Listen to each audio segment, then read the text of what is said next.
Bienvenue dans Présage sur le vif, des épisodes confinés sur ce que révèle la crise sanitaire et ce qu'elle présage. Je suis Alexia Soyeux et je reçois Mathieu Ozano, directeur du Shift Project et auteur de Or Noir, la grande histoire du pétrole. Bonjour Mathieu. Bonjour. Alors donc encore une fois merci de prendre un petit moment avec moi pour parler notamment du pétrole pendant cette crise, cette pandémie mondiale. Est-ce qu'à ce stade-là, il y a un aspect de la crise qui t'interpelle particulièrement ? Un seul ? Non, il y en a plein. Alors, c'est intéressant, on a l'impression que, en tout cas chez les gens qui sont convaincus de la nécessité d'évolution profonde de l'organisation des sociétés, il y a une espèce de validation au moins symbolique de la légitimité de réfléchir à un monde différent. Nous en particulier, moi et en tant que directeur du Shift Project, on voulait, pour l'anecdote, on avait commencé à démarrer un groupe de travail sur la résilience de la santé il y a quelques mois. Et de manière générale, nous, on approche nos sujets, en particulier le sujet pétrolier, mais tous, de manière prudentielle. C'est-à-dire qu'on prétend pas prédire l'avenir, par contre, on prétend décrire des risques, des potentialités de risques suffisamment discernables pour qu'elles méritent de s'y attarder et de faire une évaluation stratégique de qu'est-ce qu'on peut faire à partir de maintenant. Et là, probablement qu'avec cette crise, même si c'est très spéculatif de savoir de quelle manière les choses vont évoluer. Ça nous surmotive en fait pour réfléchir à partir du monde tel qu'il est maintenant. Comment est-ce qu'on fait pour changer de cap ? Est-ce que tu peux faire un petit rappel de ce qui s'est passé là, pour ces dernières semaines ou mois maintenant pour le secteur pétrolier ? Parce que c'est pas forcément évident à comprendre. Il s'est passé plein de choses. Et il s'est passé des choses totalement historiques et sans précédent en fait par leur ampleur, leur violence, leur soudaineté. En gros, c'est assez simple. La pandémie a aggravé une situation où il y avait trop de pétrole sur le marché. Donc en fait, il y a eu un effondrement complet, très important de la demande, jamais vu en tout cas en termes d'ampleur et de rapidité. Grosso modo, on a perdu un quart à un tiers de la demande pétrolière mondiale. Donc ça a eu pour effet de faire s'effondrer les cours du baril, ce qui ensuite a eu pour effet de geler complètement les politiques d'investissement des pétroliers. En fait, le secteur pétrolier dans son ensemble est rentré en hibernation. Avec beaucoup de morts dans le processus, en particulier dans ce qui était la pointe de l'industrie, le pétrole de schiste aux États-Unis. C'est beaucoup d'entreprises qui étaient très endettées avant la crise et là qui sont dans une situation complètement catastrophique. Et donc derrière, qu'est-ce qui s'est passé ?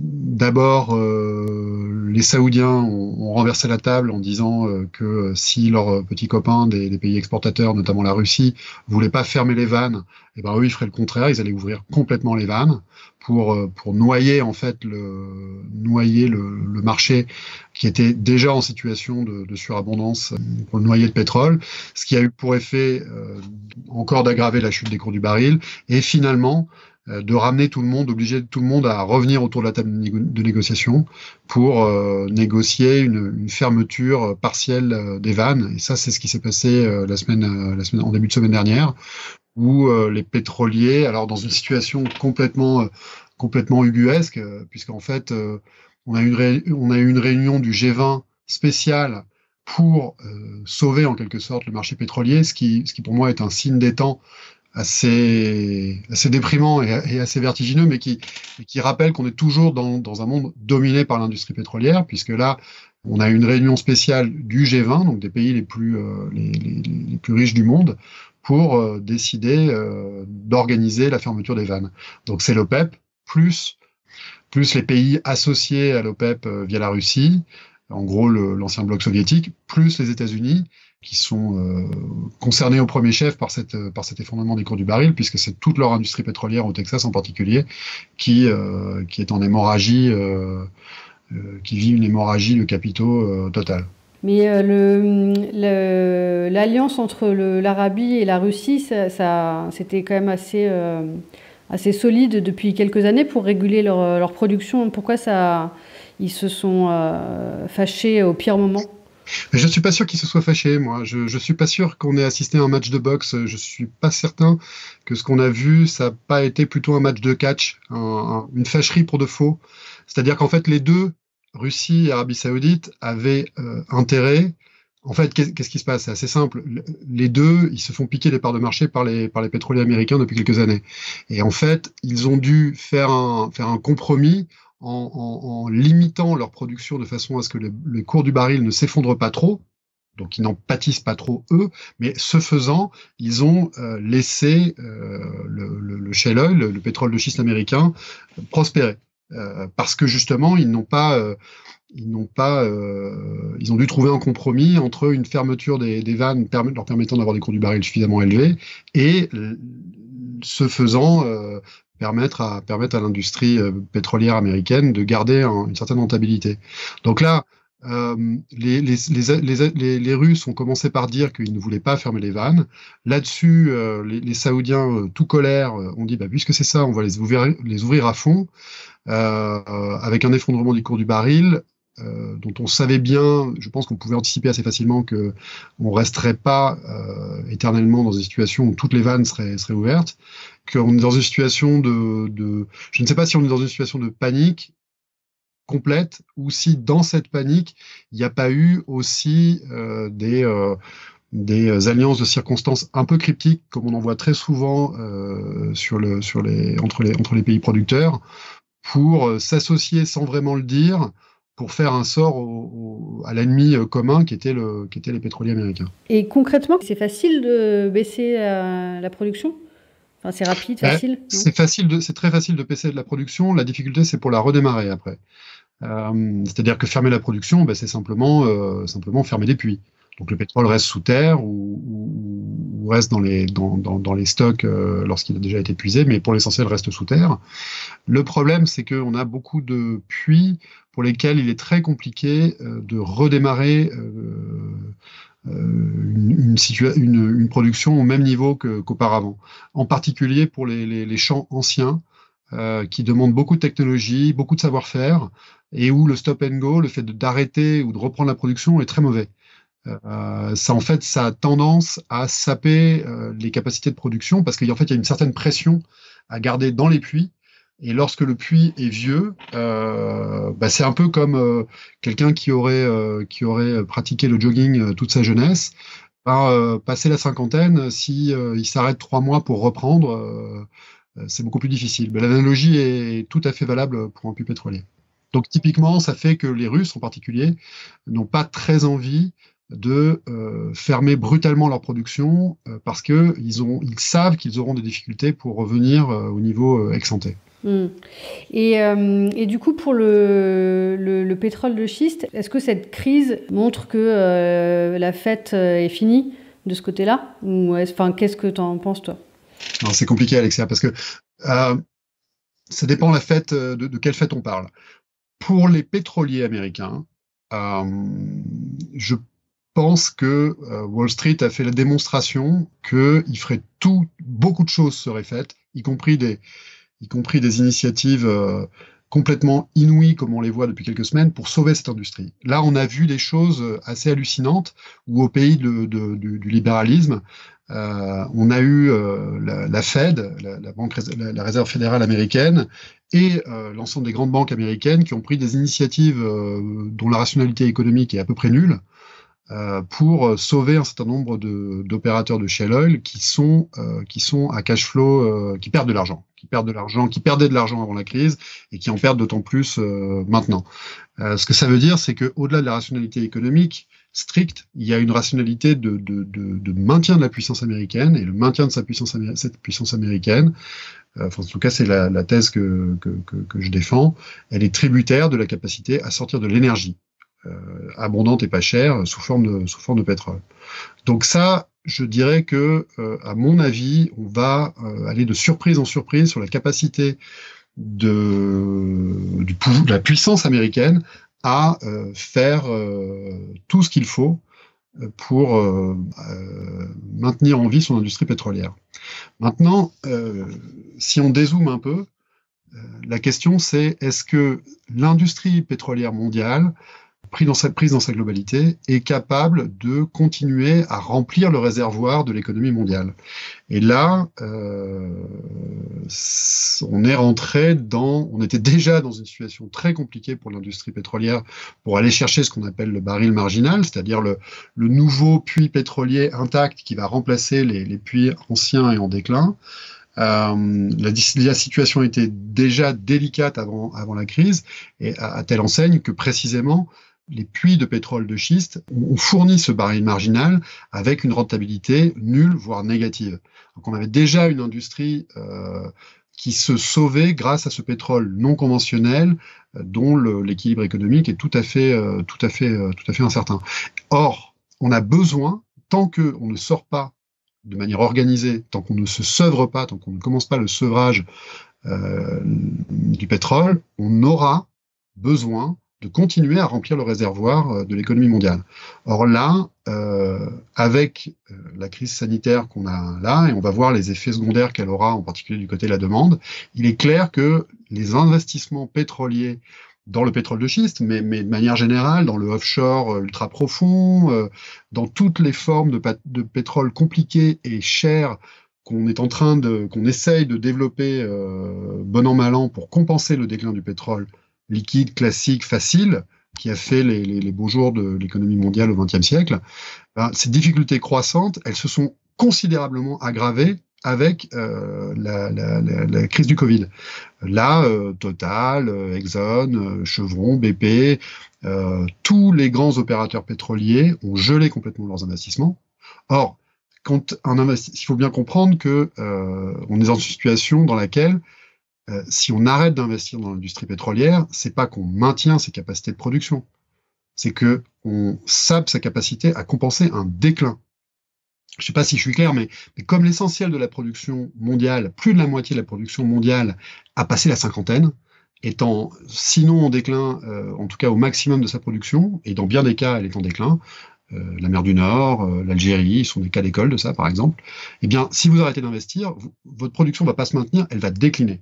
Okay, elle va décliner tant que en particulier les grands pays consommateurs, comme les pays européens, qui sont les premiers importateurs mondiaux de pétrole, ne se sevrent pas, ne s'organisent pas pour se passer de pétrole, ils prennent le risque de subir une décrue de la production pétrolière. Et c'est exactement le risque qui a été pointé par l'Agence internationale de l'énergie dans un récent rapport annuel. Elle disait, si on n'a pas une augmentation, une poursuite de la croissance du pétrole de schiste, on aura un resserrement de l'offre, un déclin de l'offre, autrement dit un déclin de l'offre pétrolière à l'horizon 2025, d'ici à 2025. Parce que tout simplement, on ne trouve plus de pétrole conventionnel. On ne trouve plus d'autres pétroles aujourd'hui. On ne sait plus accroître la production mondiale de pétrole autrement qu'en allant chercher ces pétroles de schiste qui aujourd'hui sont en grave difficulté.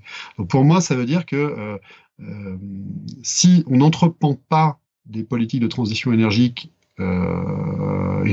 mais énergique, il faut qu'elle soit énergique aussi, très rapidement, de manière organisée et cohérente, au nom du climat, au nom du sauvetage du climat, on prend le risque d'être rattrapé très très vite par des phénomènes de resserrement de l'offre, de problèmes d'approvisionnement en pétrole, qui vont avoir des effets, qui potentiellement peuvent avoir des effets désastreux à terme sur les pays importateurs, mais dans l'immédiat, en plus, sur les grands pays exportateurs. Car l'Algérie, par exemple, aujourd'hui, avec un baril, la production de pétrole de l'Algérie, qui est la première source de devises de ce pays, cette production est en déclin. Elle est en déclin, elle a perdu un quart de sa production en un peu plus de 10 ans.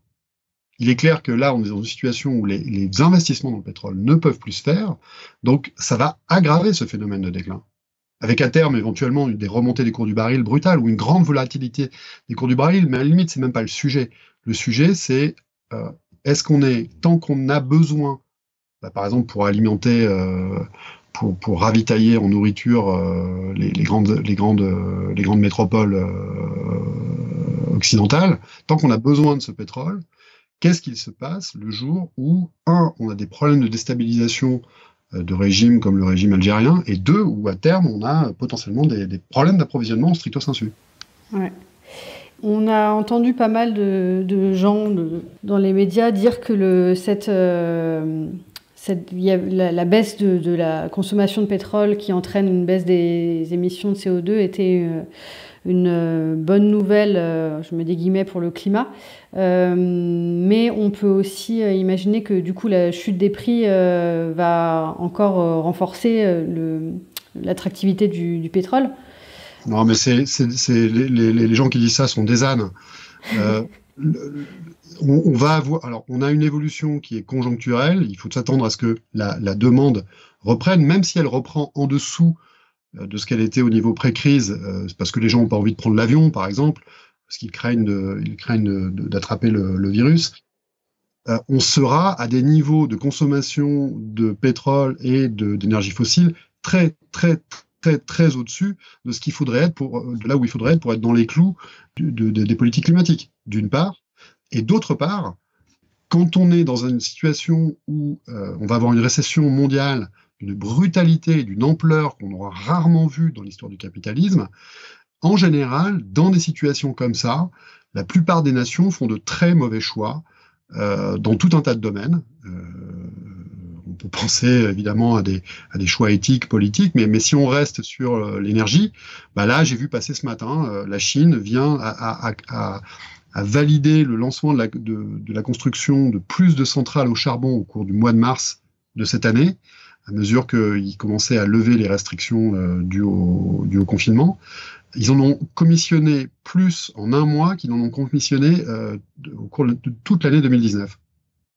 Ça veut dire qu'en situation contrainte, où le PIB est contraint, on va s'entêter. Le premier choix, le choix qui apparemment logique mais dément, consiste à s'entêter à suivre la pente de plus faible résistance qui marchait jusqu'à présent. Donc pour la Chine, il n'est pas question à un moment comme ça de commencer à imaginer des grandes politiques structurelles d'évolution de la consommation profonde, de sobriété, etc.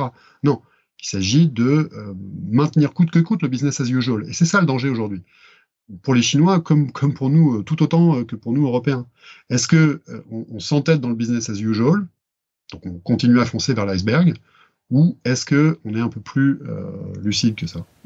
Mais justement, c'était une autre question que j'avais. Comme on voit en Chine ou aux États-Unis que les premières mesures de relance ne rendent pas vraiment optimistes pour l'avenir d'un point de vue du climat notamment, qu'est-ce qu'on peut espérer, sachant qu'on a vu aussi qu'en France, l'amendement qui demandait des contreparties climatiques pour les aides des grandes entreprises de 20 milliards a été rejeté. Donc, voilà, comment imposer des choses, en fait? Ouais, moi je suis conforté dans le diagnostic qu'on posait avant la crise. Je pense que le seul continent développé qui est capable d'un sursaut de lucidité, c'est celui qui est le plus vulnérable, c'est-à-dire c'est l'Europe.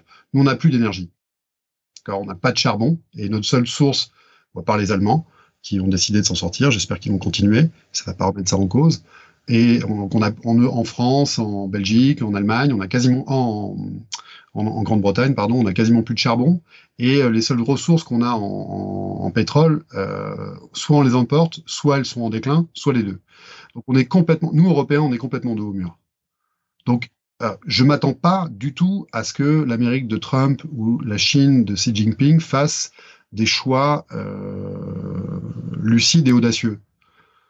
Mon seul espoir, c'est que nous, Européens, et en particulier nous, Français, on soit capables d'en faire. Et j'estime qu'on a encore moins le choix de s'entêter dans le business as usual que nos amis chinois ou américains, tout simplement parce que de l'énergie carbonée, Nous, on n'en a plus, et on l'importe de pays qui, potentiellement, demain, en auront moins, voire beaucoup moins, comme l'Algérie, dont j'ai parlé tout à l'heure, ou la Russie. La Russie de Poutine fournit un quart du carburant qu'on consomme dans l'Union européenne. Or, de l'aveu même des responsables pétroliers russes, ils sont au bord du déclin. Ils parlaient d'un déclin à partir de 2021, avant le début de la crise. Il est clair qu'avec le gel ou le ralentissement très fort des investissements, ce risque de pérennité de la production russe s'est aggravé. Donc, si on ne le fait pas pour le climat, Mad Max conduit la voiture balai. Donc j'espère qu'on va réussir à le voir, à le percevoir. En tout cas, nous au Shift, on se bat pour ça. Et c'est un espoir qui est ténu. Hein. Je suis d'accord. Je pense qu'on est vraiment dans une situation historique décisive. On est vraiment dans un moment unique pour moi. Et je, à part travailler très dur au sein du Shift Project, là, on est en train d'essayer de poser les jalons de ce que pourrait être un plan de relance qui décarbone. On a plein d'idées pour ça. Euh, Pas un plan de relance de la croissance, parce que nous, on y croit guère de la croissance du PIB, faute justement de ressources énergétiques, mais un plan de relance des activités saines, salubres de notre société, un plan de résilience en fait. Et ça, on travaille beaucoup dessus. Et j'espère que on n'est pas les seuls, à travailler dans ce registre-là. Donc j'espère que la nébuleuse des gens qui croient que l'avenir se situe dans une recherche d'une plus grande sobriété de nos systèmes sociaux, j'espère que on saura être convaincant. Mais il faut travailler. Il faut travailler. Il faut travailler, mais il y a quand même Enfin, il y a quand même des rapports de force qui nous échappent et je crains que cette situation de crise soit l'occasion de mettre l'aspect climatique et environnemental au second plan devant la relance et les menaces sur l'emploi, etc.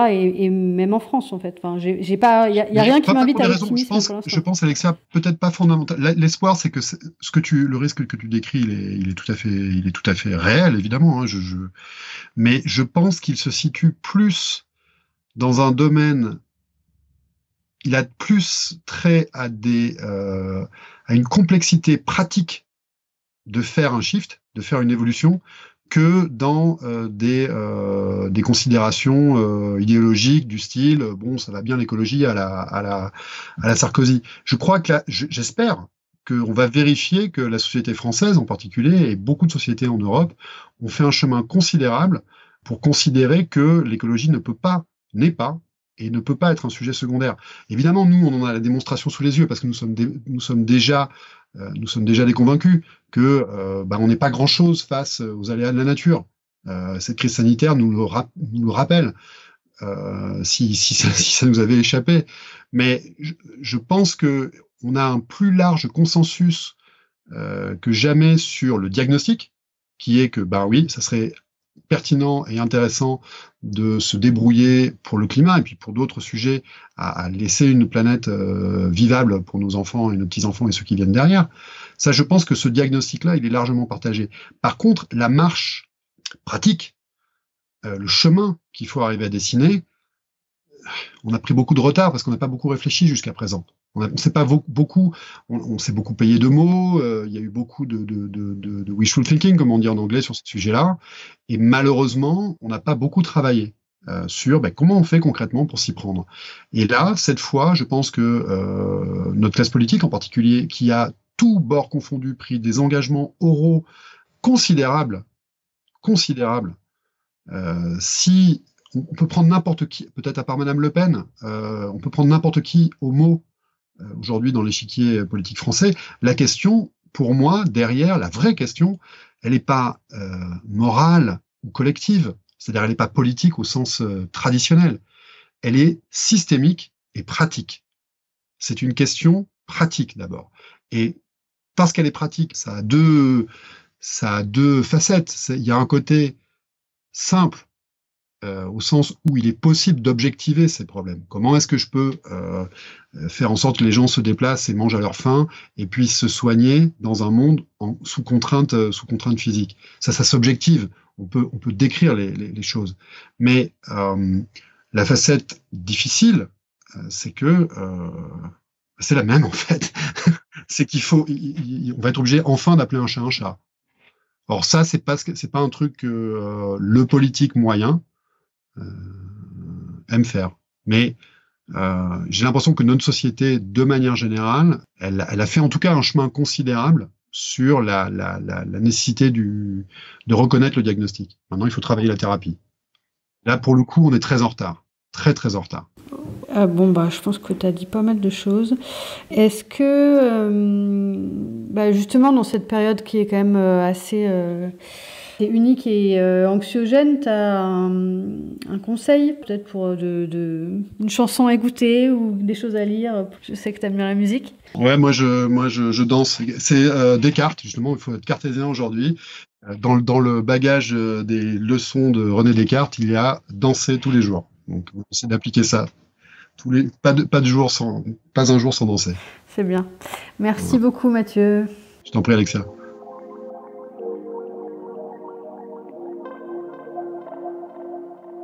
Merci beaucoup de votre écoute. N'hésitez pas à partager les épisodes et à mettre 5 étoiles sur votre application de podcast préférée.